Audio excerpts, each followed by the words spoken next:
mira, bobo. Anda para allá, bobo. Ladies and gentlemen, welcome back to the SoFlo Soccer channel. My name is Matt, and Inter Miami take their first loss of the season against LAFC in the first leg of the quarterfinals of the CONCACAF Champions Cup last night at 11:30 p.m. Eastern Time. It was a very, very long night for me, and I'm assuming for everybody else that was on the East Coast or on other parts of the world. I'm sure the West Coast, you guys were just fine. I was honestly very struggling to stay awake for that game. I think in the second half, I definitely fell asleep in that second half. I watched the first half, no problem. The second half came around, completely knocked out. I had to re-watch it this morning, and now I'm ready to talk about it for you guys this afternoon. And so this is kind of like our post-game reaction. This is our live discussion for the review for the game. We have a lot to talk about, I think, for this game. Not only the fact that not only the fact that I'm going to express the disappointment in the loss last night. I think it was just the worst performance that Inter Miami had this season. And I think that's just a fact. We've been absolutely on fire this year. And I guess all good things had to come to an end at some point. A lot of people, I honestly, this was going to be like the complete opposite of what it was. Maybe I know some people probably assumed that it was going to go exactly how it went last night. Just a 1-goal game, maybe a boring. Everybody was going to play it safe. Nothing too crazy. I honestly thought it was going to be like goals galore.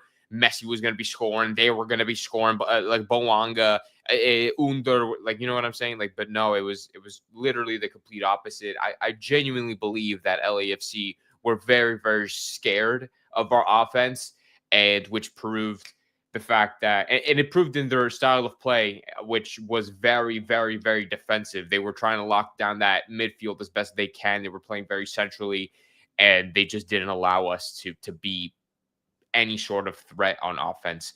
But we're going to get into all of that. Let's welcome everybody in before we go into the starting lineup. We have Angel already coming in saying that Suarez can't play a full 90 anymore. I mean, he can, but I say this time in and time out that Suarez will always have a bad game until he scores.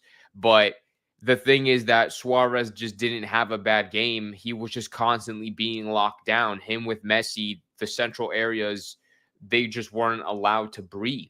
And it just wasn't their fault because the players, Inter Miami in general, weren't really switching up the tactic, which I'm going to get to in a second. But, dude, I was at the game. The team looked really slow, really low. LOL, watched twice. So you saw that clear red in the beginning of the half. I only saw the second half, like after. Like I didn't rewatch the whole game. I only watched the second half because the first half was very dull from what I remembered. We didn't have a lot of opportunities. It was very kind of like whatever. I saw the red card, which we're going to get to in a second, but in my opinion, it was 1000% a red card.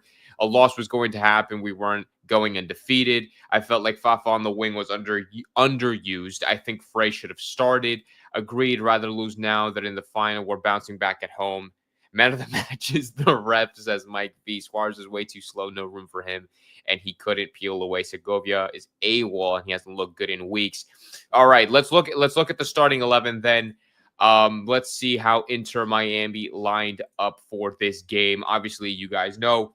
Ustadi is back, right? So that was a big question mark that took place because of his injury against Philly. He was cramping. He pulled a calf or something, or what, I don't know what muscle he ended up pulling, but it was like some calf fatigue, calf injury, whatever. He ended up starting, which I guess a lot of people liked. A lot of people didn't like. People preferred Drake, but we're going to get to his starting in a second. Jordi, Noah Allen, Falcon, and Lujan at the back four. Aviles sits back on the bench. Lujan takes that right back spot instead of Ian Frey, which a lot of people were hoping for, me specifically, or me as well. We're really hoping for Frey to start on that right back spot. I thought it was going to be pretty clear and obvious that he would, but I guess not. And he honestly didn't make it. He didn't make an appearance last night, which was also very, very surprising. De La Segovia with Busi and Bright and Fafa Pico in the midfield. This was very expected. Everybody assumed that this was going to be the midfield four, and then Suarez, Messi up top, as expected. Everything else was kind of, routine. Everything was expected. Um, I'm trying to see what to talk about first. Okay, let's talk about the ref first and let's get that out of the way because it has nothing to do with the players. This was 1000% a red card. What the fuck was his name again? Nathan Ordaz, the goal scorer. This was 1000% a red card, and I'm going to show you guys the clip of the red card now. Flirting with danger. Some of these fouls towards flirting with danger. Some of these fouls towards the top of the box. He gets flirting elbowed. with danger. I'm gonna mute this thing. He flirting. Mute. Thank you. Right here, right there. Did you see that? Right there, he gets elbowed. Look, right here. Look, he swung there. He makes contact there. Boom. And then he gets smacked in the Maxi Falcone gets smacked in the face with the hand. So it was like it's a double whammy on Maxi Falcone and no red card. And this is unacceptable. Look, he showed the yellow. He's obviously okay with it. Nathan. And of course he's okay with it because he knew he was supposed to get sent off. And this is absolutely unacceptable. And then he ended up scoring the winning goal at the end. This is absolutely unacceptable officiating. And in the moment, I'm like, what is the real, like, how could you argue this as to not be a red card? And I'm thinking, okay, like, I'm trying to justify the referee's decision. I'm like, okay, maybe he tried, or maybe he thought the force wasn't like high enough. Maybe he thought, like, because not all hands to the face is a red card. That's a fact.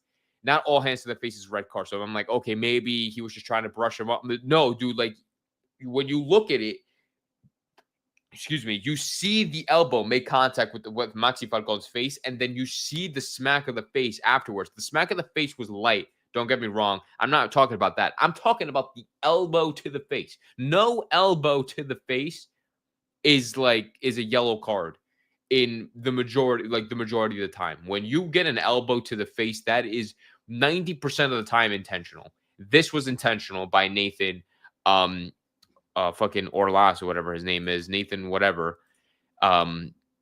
This was intentional by Nathan Ordaz. He knew what he was doing. He was trying to push Maxi Falcone off, but at the same time, he wanted to hurt Maxi. He ended up doing so in some way, and he ended up getting away with it. Absolutely horrific officiating, and I'm sure you guys agree with me. The ref was definitely a Cavalier fan. That was another thing I found out, that the referee is Jamaican, which we can't assume that he was a Cavalier fan. I don't want to assume that he was a Cavalier fan, but you can't put a Jamaican on this game after we just played a Jamaican team. Like, it doesn't make any sense. You have to put a Mexican. You have to put somebody that's neutral, like somebody that has no correlation, or that can't have any, like, you can't put an American referee on this game. You can't. You have to put somebody that's like has no correlation or can't have any sort of correlation with either team, with the scenario, the possible scenarios. I don't know. That's just me. Regardless, I'm not blaming the referee completely for the loss, because at the end of the day, Inter Miami played really poor, and this was the worst performance that we've had all season. But I do blame on the referee for not making the correct decision, because he did end up going to VAR and he still made the wrong call. So that is completely on him. And Ordaz scored the winning goal, which it's really, really, really, really bad. And to be fair, not to be fair, at the same time, Ustari should have saved that. So Ustari was completely off his line, completely poor positioning from him in 2 moments of the game. It was that goal that he conceded, and the goal that he almost conceded later on in like the 65th minute, where Maxi Falcone cleared the goal, or cleared the ball off the line, which could have resulted in a 2-0 loss, which at that point we would have been knocked out. At that point, there was no hope. But anyways, I'm getting way, way, way ahead of myself. But it's like, but yeah, like, it was just absolutely terrible officiating. Well, the one decision, right? And it only takes one to completely change the outcome of the game. But yeah, I think I'm going to end it there for my conversation, because if not, I'm going to be talking about this forever. But hey, huge shout out to Giovanni, bro. Huge shout out. Man of the match, Giovanni Diaz, with the $5. You should watch Mascherano talk about the possible red card post-match conference. It was epic. I did see. Okay, I'm gonna pull it up now that you say that. If I find it, I'm gonna pull it up for you guys. I saw like a clip of it, and I saw briefly, and I also read a transcript about it that Mascherano was pissed. I saw that Mascherano was absolutely pissed in the most immediate way possible. I'm gonna see if I can look it up for you guys before we continue on with the game, because this is like the biggest talking point, or one of the biggest talking points from this game. Look, this is what I saw on Twitter. This is the post that I saw on Twitter. It was Javier Mascherano on Ordaz not receiving a red card. That's a red card in China. That is a red card on the moon. That I thought was absolutely hilarious. And he is so right. This is literally a red card everywhere, like on planet Earth, in the Milky Way galaxy, in the multiverse. This is a red card everywhere you go. This is a red card in cricket.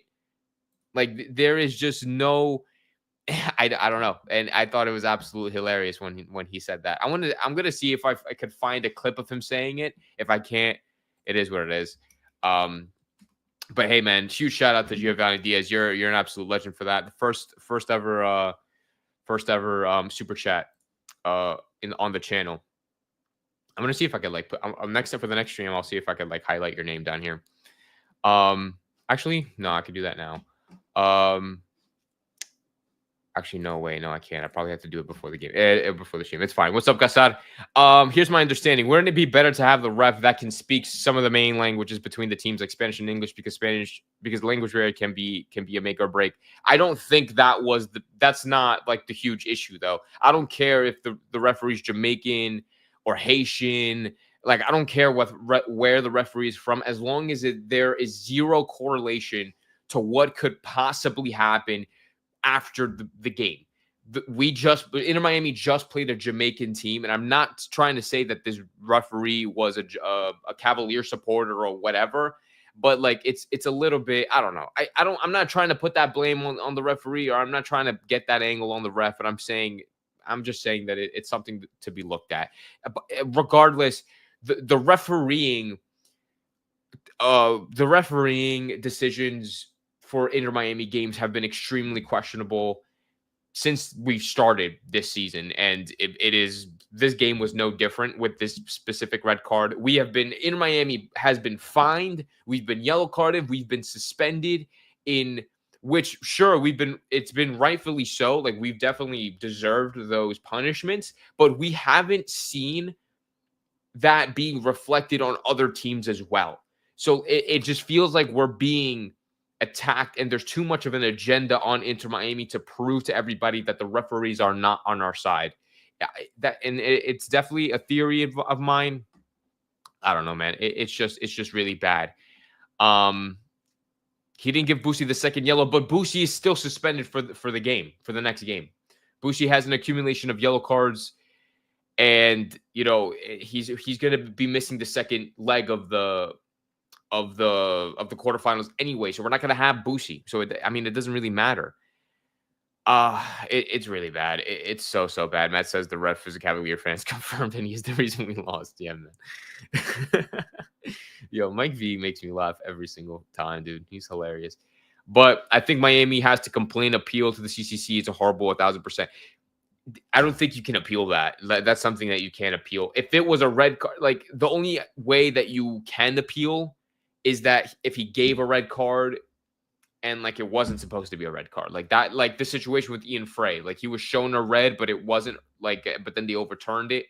That's like the only way you could appeal it. I don't think there's any other way to kind of appeal it. But let's talk about Inter Miami. Let's talk about the game. I don't want to talk about the referee anymore, because we're just going to be spending the next 45 minutes talking about the referee. Let's talk about our guys. And then we're going to talk about a little bit about LAFC and how they played as well. I think Segovia was bad for the past several games, says Baby Erico. I felt like Messi was only playing from Inter Miami. The rest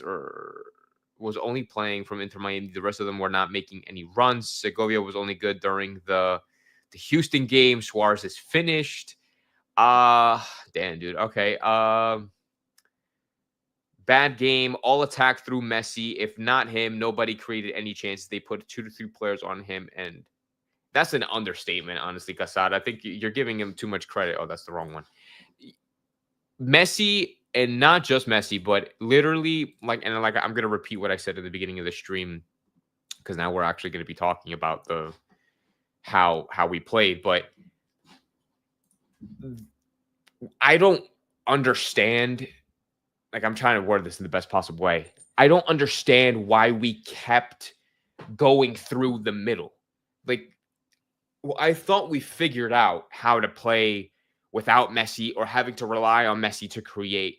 But I felt like every time we wanted to go forward, it was through Messi, and it had to be through the middle.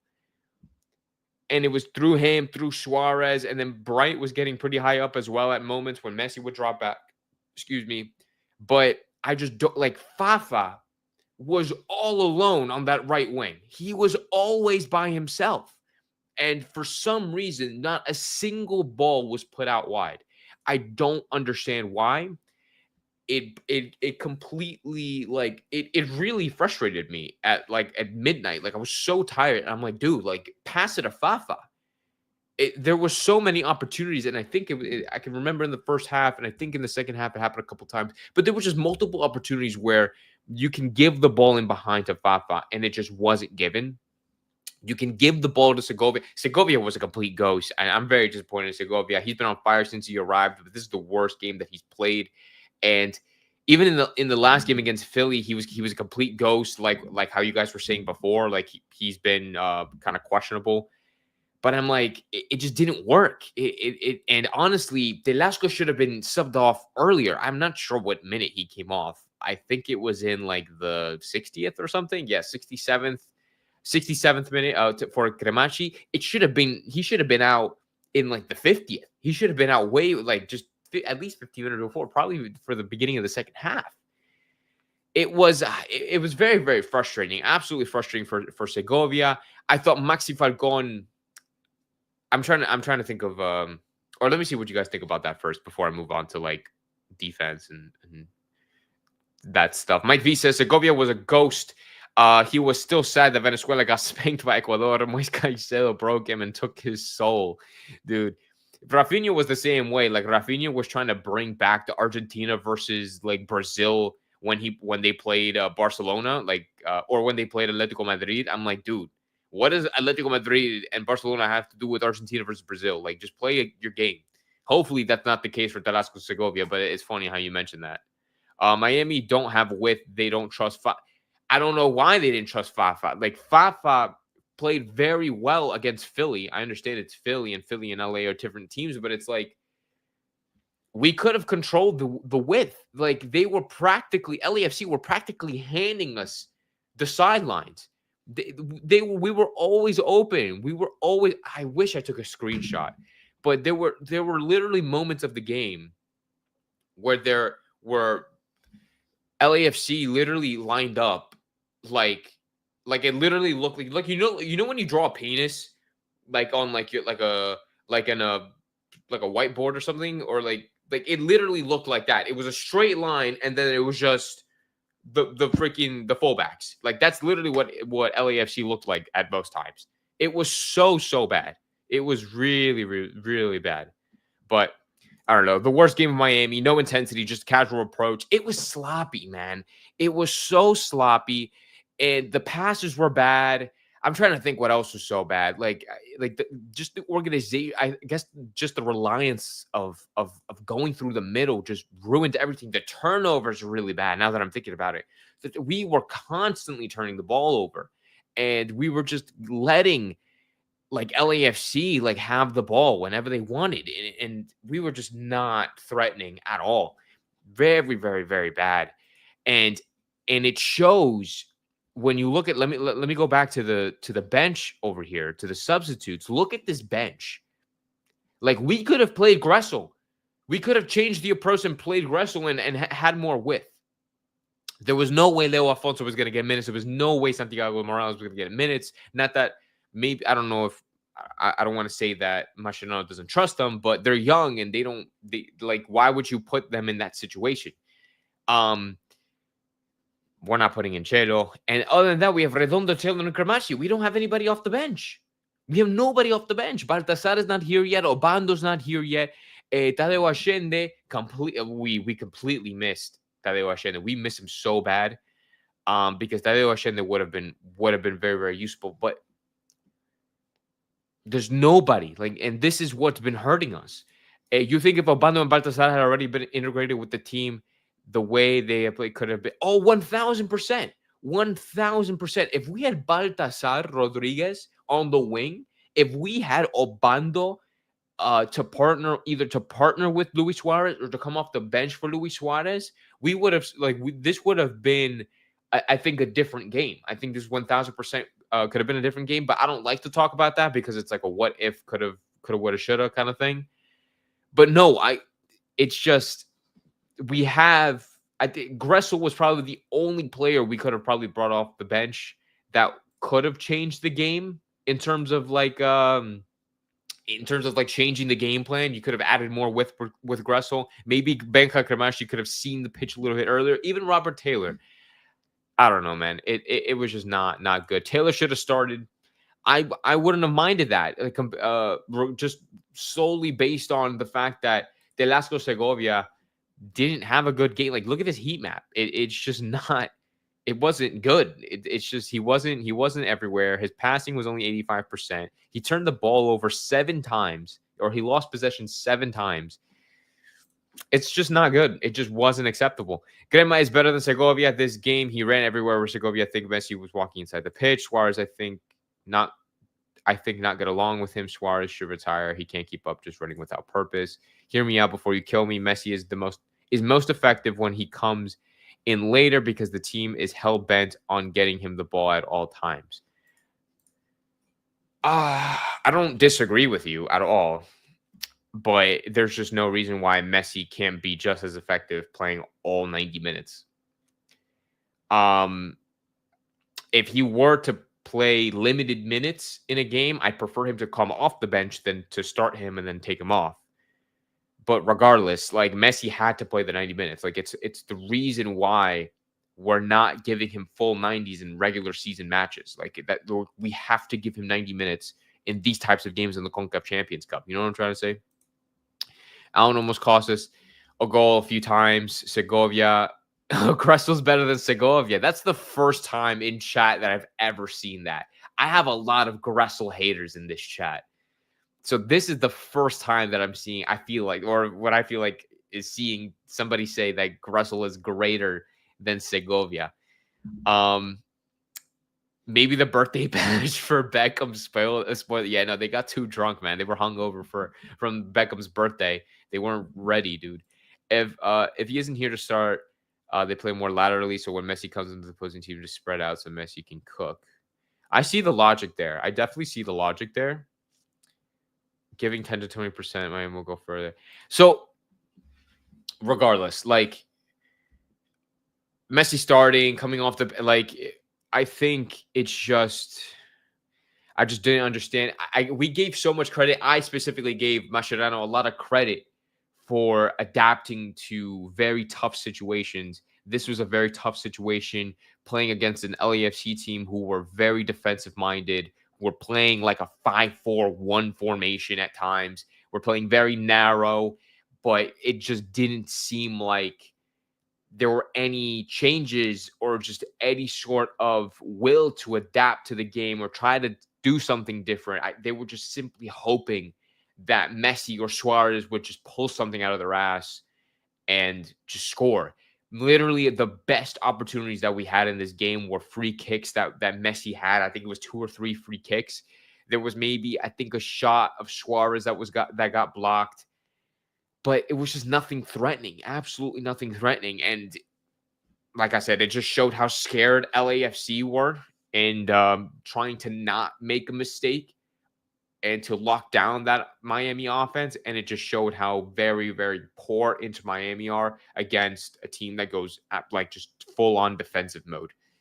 So, and I said in the last stream, okay, if we would have given LAFC the majority of the possession, if we would have just given them the ball to allow them to push forward, and then maybe we can hit them off of some kind of counter, but we didn't even use the wings to our advantage anyway. So it's like it just wouldn't have worked regardless. It was not good. None of this was good, and it was very, very frustrating. I want to talk about who else do I want to talk about? So I talked about Messi. I talked about De La Segovia. I talked about how Fafa and Suarez. Let's talk about the defense a little bit. First I want to start with Ustadi. I want to start with Ustadi because I don't think Ustadi had a bad game. I mean, he's the goalkeeper. Only at the end of the day, only one goal was conceded, but that should have been a very, very savable goal, like a very savable shot. There was no, in my opinion, and I know it's very easy to say than maybe do, but he was so off his line, like he was so out of position, and it was a great strike. And I'm assuming Nathan ended up, Nathan Ordaz saw the fact that Ustadi was off and just decided to rip one and ended up working in his favor.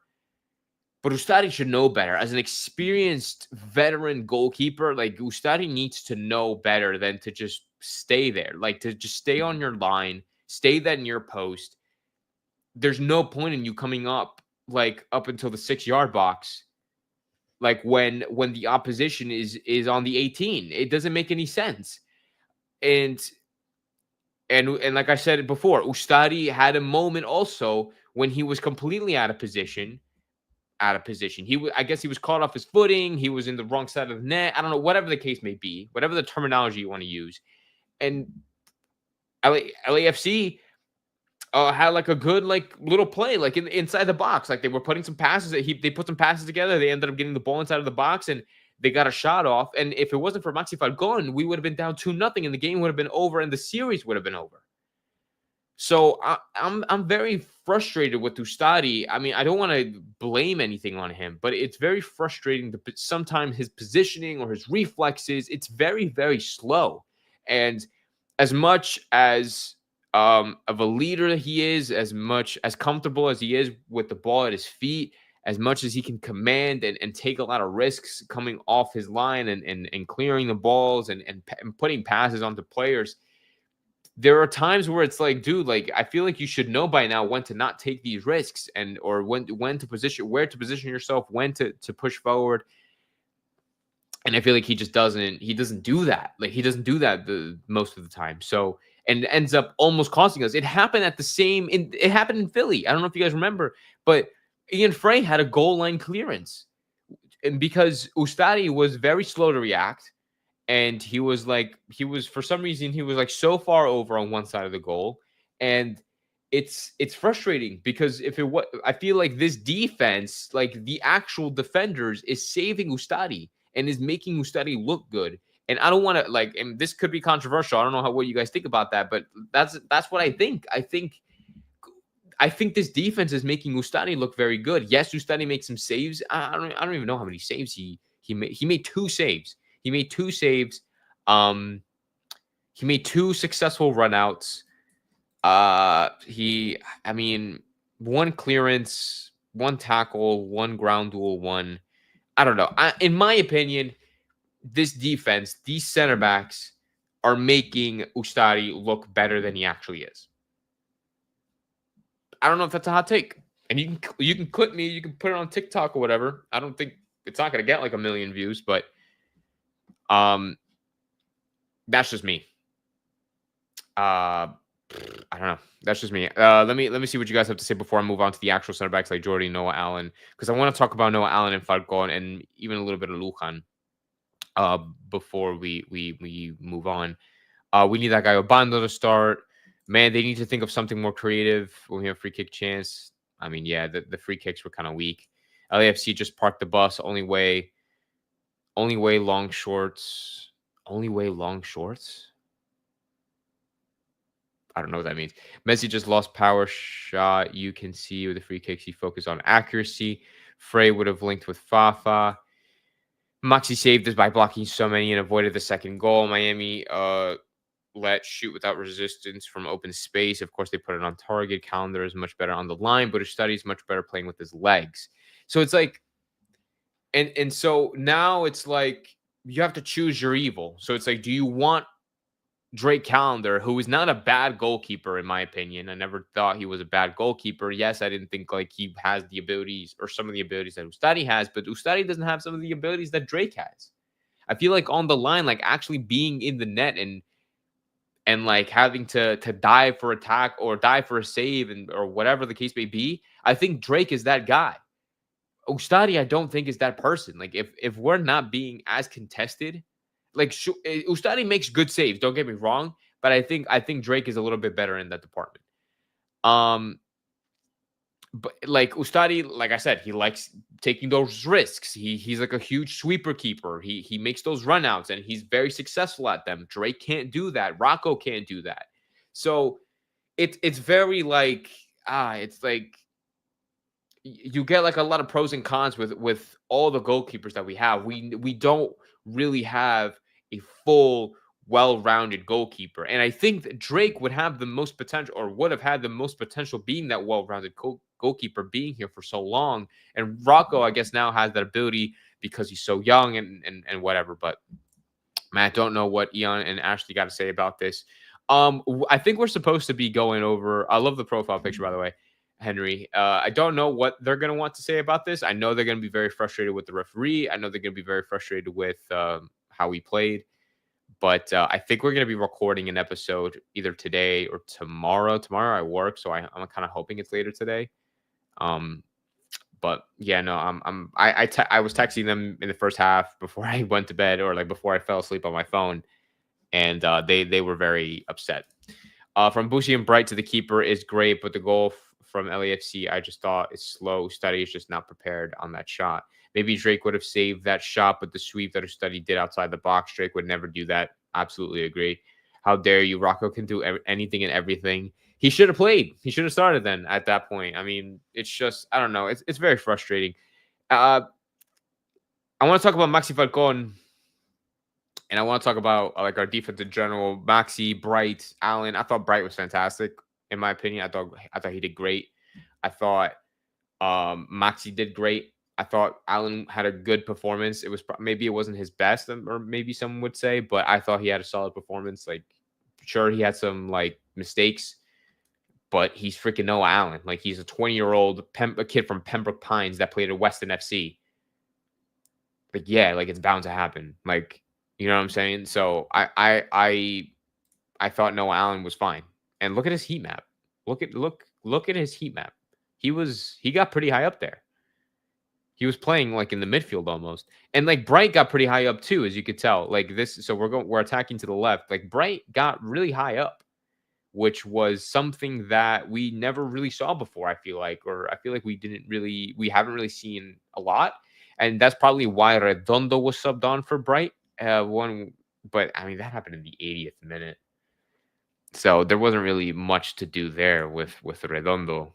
But I don't know, man. At that point, like, why even make that sub? I don't know. But regardless, I thought Maxi Falcon was great. You could probably argue that Maxi Falcon. Here, I'll put a poll in the chat. Let me see if I can do it, because this is the first time I'm gonna. Yes. So I'm gonna be like, who is your man of the match? I'm gonna give you guys some options. Who is your man of the match for this game? I'm gonna put Bright as an option. I'm gonna put Bushi as an option. I'm gonna put Maxi Falcon.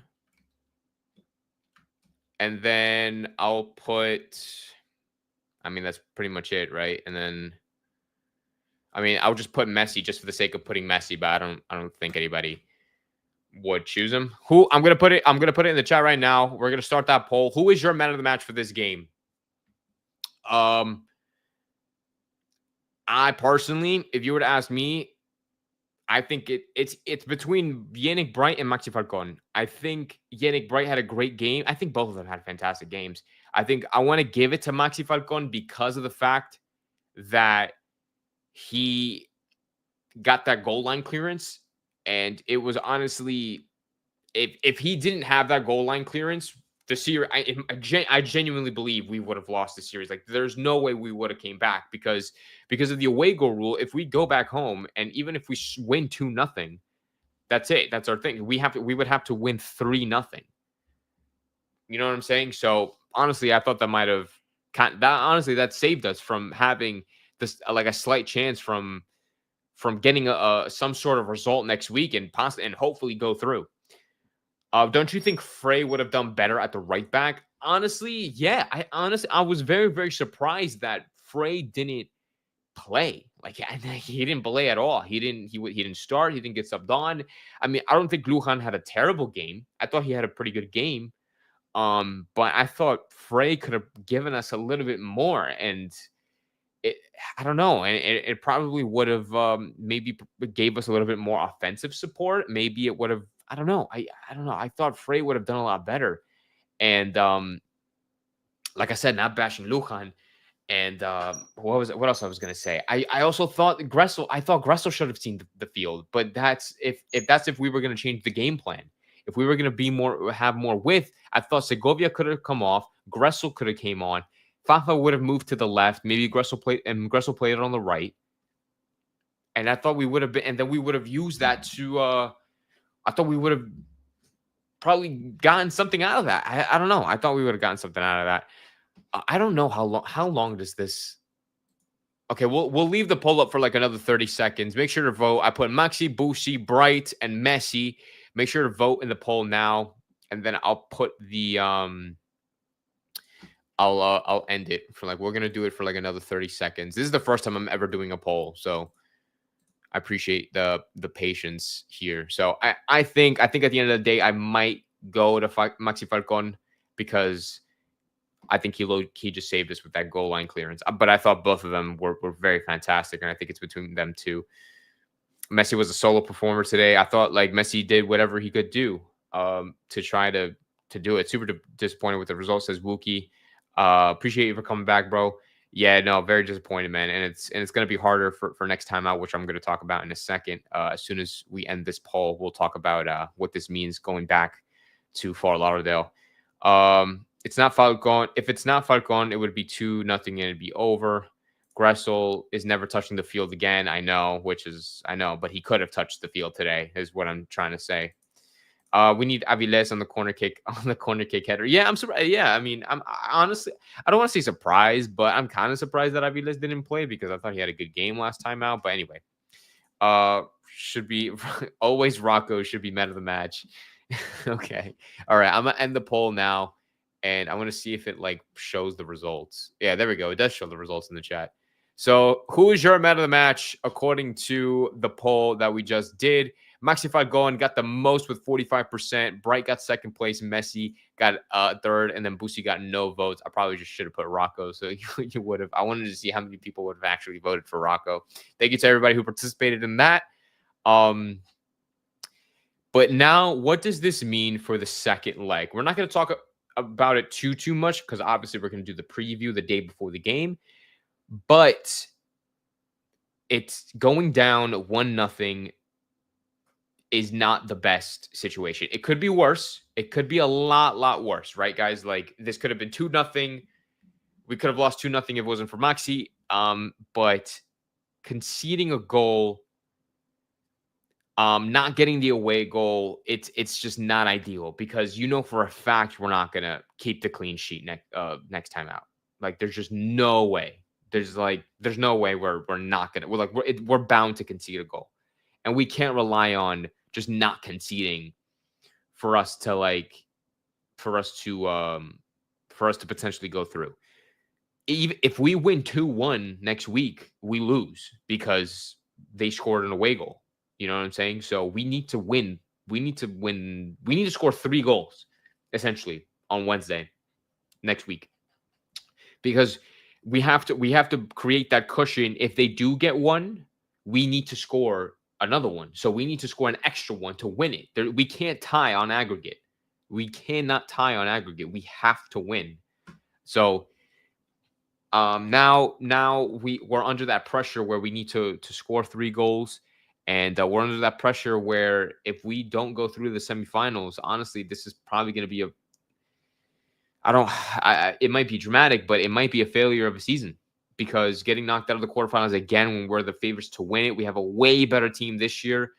And we had a very, very easy path to the final. And for us to get knocked out to LAFC would be extremely, extremely disappointing. No disrespect to LAFC. Obviously, they have a great team. They have great players. Ordaz played very well. Under Buanga was kind of quiet, but his pace really showed. I thought their midfield with Delgado, who got the assist, was very good. Their defense was not that bad either.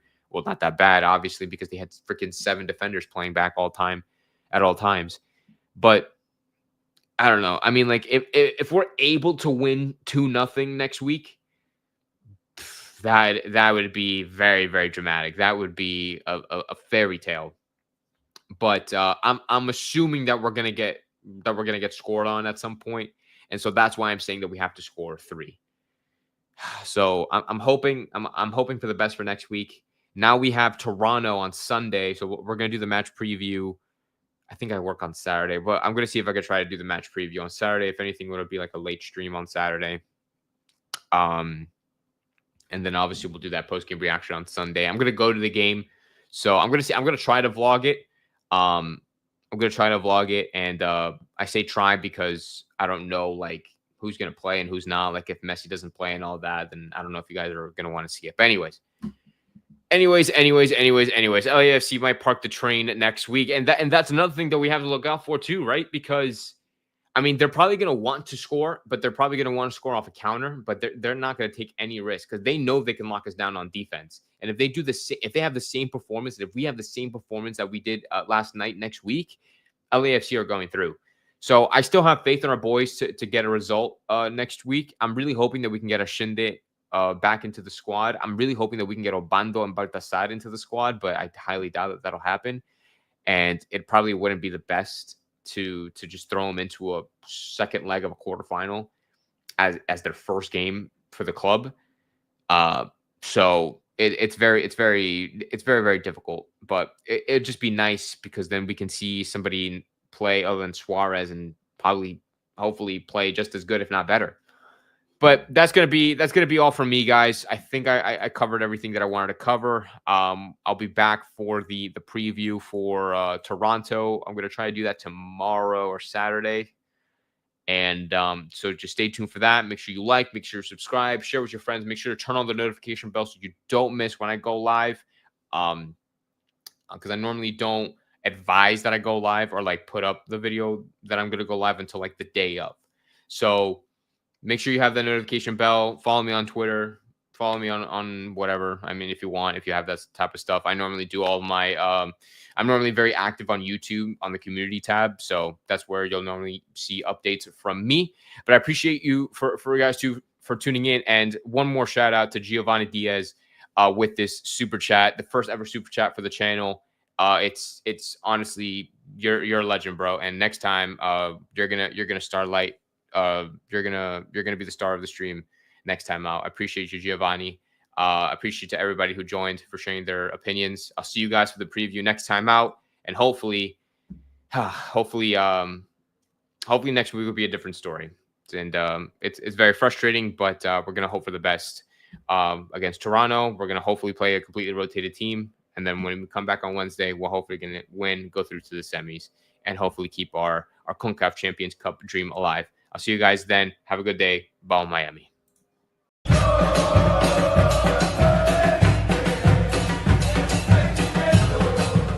¿Qué mira, bobo? Anda para allá, bobo.